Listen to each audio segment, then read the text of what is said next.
Hello and welcome back. Let's see Spark Web UI in this video.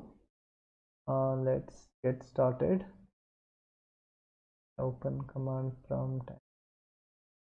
I'll be using the same folder I created that day.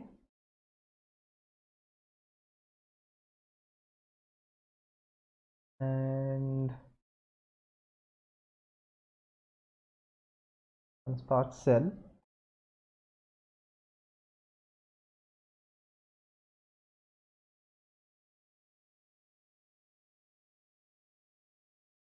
Spark is loaded. If you can see here, um, the Spark Context Web UI is available at this URL, and this may be different in your system because your computer name might be different. I named my computer as computer, so let's see what we have in this URL. Computer and 4040, and I don't have anything right here. Let's do some let's start a streaming job and see what we get there. So for this I'll use the same word count demo, but this time I'll be using the streaming version. So let's get started here.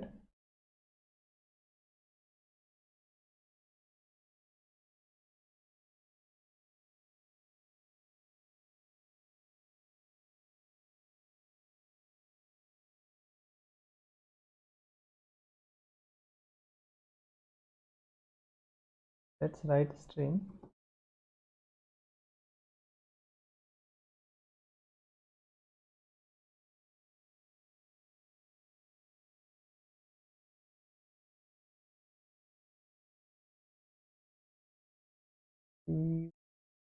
Down here,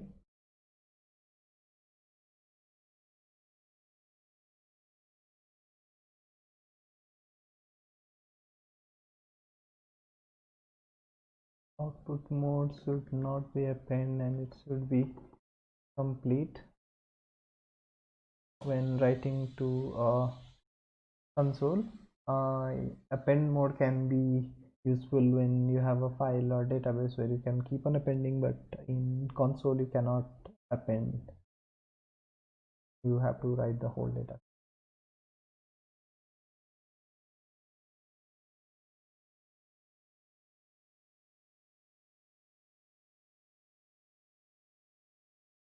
So we have our counts here. Let's see how this Spark Web UI has sent. And you have this nice timeline thing where you can see what uh, ran where. The jobs are divided into stages and tasks. So if you can see here, this is the jobs. We have one job that ran, and you can see the stages. So we have two stages that were completed, and if you go inside the stages you'll see the task. But before that there is this DAG, this what happened, scan text, and all these operations were done on that, and then finally it was returned to console. So if we see this stage, at particular stage we can see all the different tasks that it performed in order to complete that stage. So this can be useful diagnostics when you have out of memory or your job is taking so much time. You can see the diagnostic. The first thing that you want to do before you go to code may be it may be a good idea to have a look at this numbers and see which of the task is taking longer time to process, and if there is any thing that is suspicious here. That is about jobs, stages, and tasks. So let's see about storage. Storage is will come there when we persist our database data set. We did not persist our data set, so we don't have anything here. persist is useful in the cases where you don't want to recompute. Let's say you have expensive operation of reading from disk, and then you process it. That process is also taking so long time, and if you want to persist that for future use, maybe you use that thing twice. So if you don't use persist, you might end up reading from disk once again and processing that heavy computation once again. So those are the cases when you want to persist. um, and there is environment where you can see the diagnostics environment of the variables, like what was the Java home, Java version, Scala version, everything, and Spark properties, system properties, everything, and especially these class path entries. When you want to find some class, then you'll reference this class path to figure out where uh, uh, to load that new class. That will be done by class loader, that will not be done by us manually, but this is where some jars will be located. And this is executor, where you can find the information about the drivers and executors, and how much memory, how much disk they are currently using, how many cores they are running on.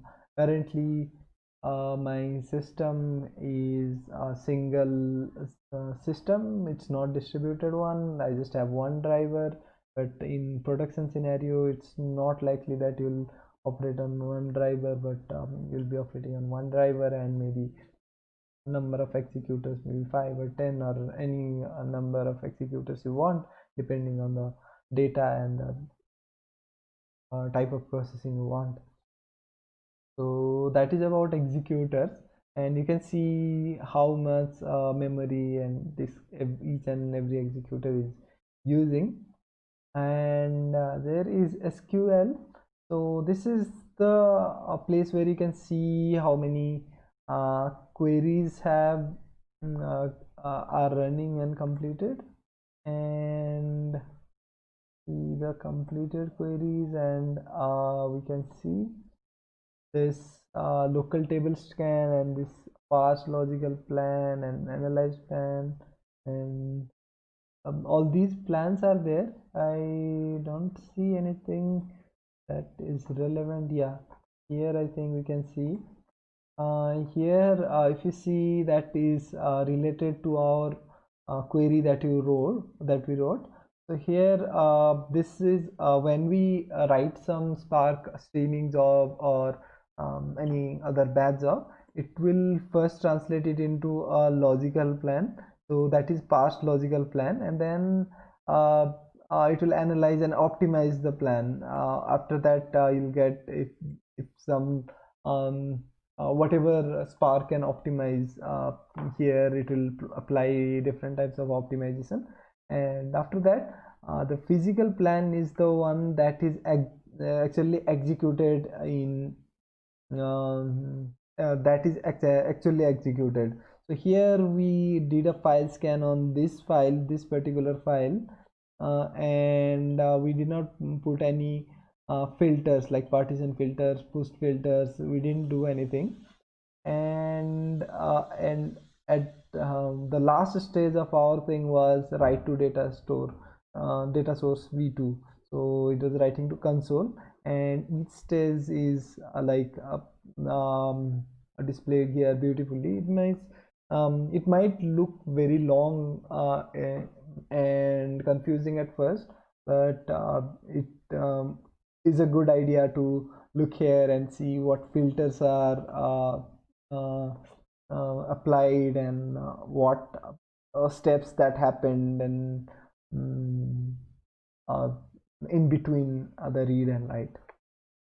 And the last one is the structured streaming tab, and here we have one structured streaming that has run ID and ID, and that is running. So that I have one query running there, and I can see all the diagnostics like input rate, process rate, and input rows. You can go and play around I won't be discussing each and every one in detail, but it's a nice thing to see a basic statistics and configurations and how the job is performing, and it will come handy when you have some problems to debug, like the out of memory or anything. That's it for a Spark Web UI. Thanks for watching.